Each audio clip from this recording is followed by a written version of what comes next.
pause here for a moment. She just said, I want to be like Judy.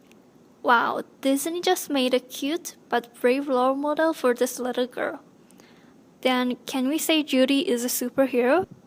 Yes or no? Let me just remind you of some superheroes. Superman, Batman, Hulk, Captain America, Jessica Jones, Ant-Man, and Flash. And Judy?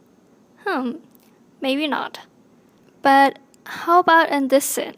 Hey, stop right there! Have a donut, copper! Oh my god, did you see those leopard print jeggings?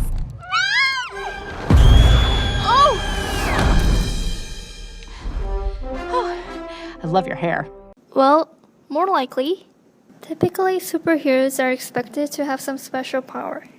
So, if Judy could fly, or become as big as the officer, or maybe even bigger, she would have been a more superhero-like character. So, what is it then that makes a character a superhero? According to Joseph Campbell, there is a certain story format of hero. He named it the hero's journey. This is the map of his original theory.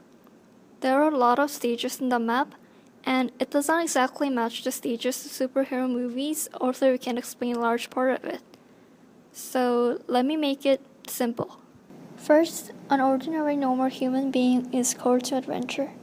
But as I just said, it is just a plain person. Imagine that a person walks up to you and tells you that you can actually control water and you have to use the power to save the earth. Would you be happy for the opportunity to become a superhero and follow him right away? Or would you hesitate? So there comes the next stage, which is the refuser of the call.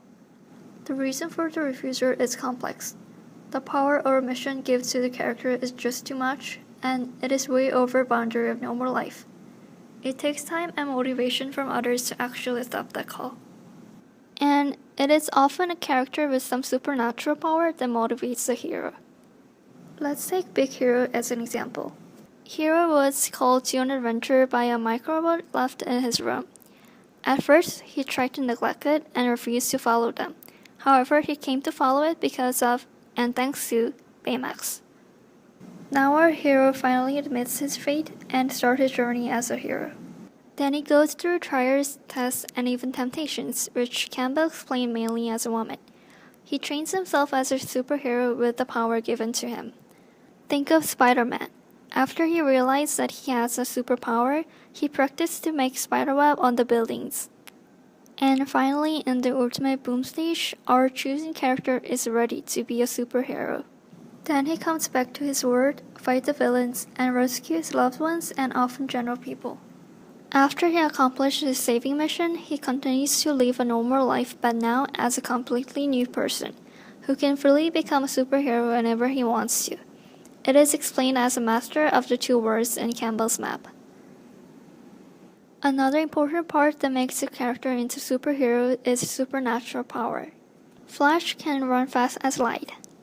Spider-Man can use spiderwebs. Hulk can become strong and huge. Ant-Man can adjust his body size, and Jessica Jones has strong power. Well, the power does not necessarily have to be supernatural. Sometimes it is just something different from normal people.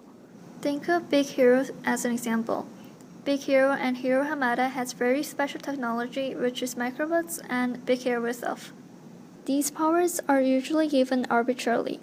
As we saw earlier, the character was just an ordinary human being before he or she got the call for an adventure.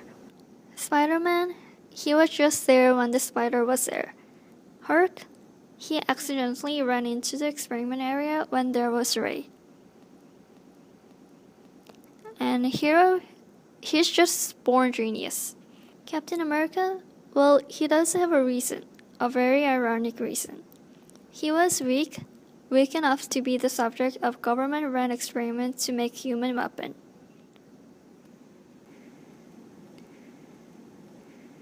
However, there's something more to a superhero. Do you remember Green Goblin from Spider-Man movie? He is certainly more than a normal human, but we do not call him a superhero. Instead, we use the term supervillain. Supervillains have supernatural powers too. It might sound obvious, but it is a matter of ethics that determine whether the character is a superhero or a supervillain. Supervillains do bad things, and in the story, they are the ones that give a chance to reveal this power of superhero. After all, supervillains cause all the hardships. The movie Big Hero made the supervillain part a little tricky.